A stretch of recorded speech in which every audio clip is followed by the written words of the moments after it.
Guys, there are circumstances that are very, very common.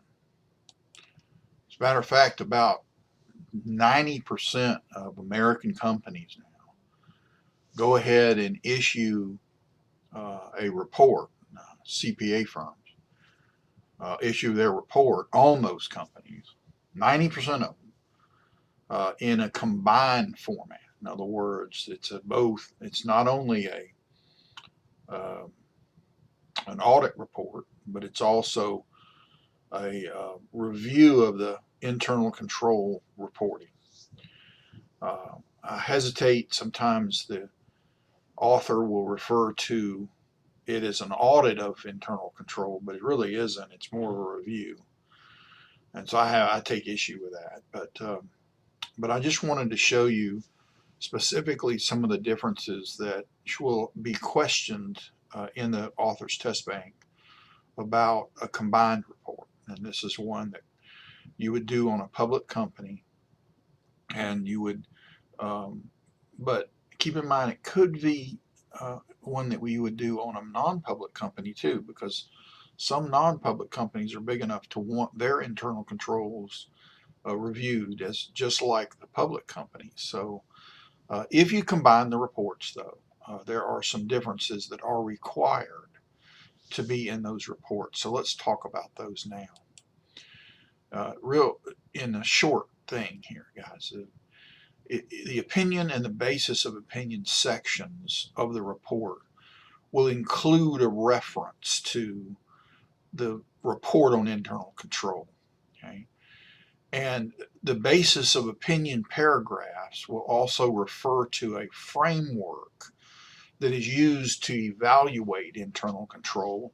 And then two different paragraphs are added um, below the basis of opinion paragraph. And one of those paragraphs, guys, is going to define internal control.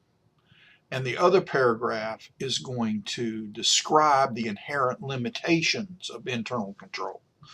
Now, let me just, in essence, just tell you what that is, guys. The inherent limitations of internal control are that internal controls can be changed.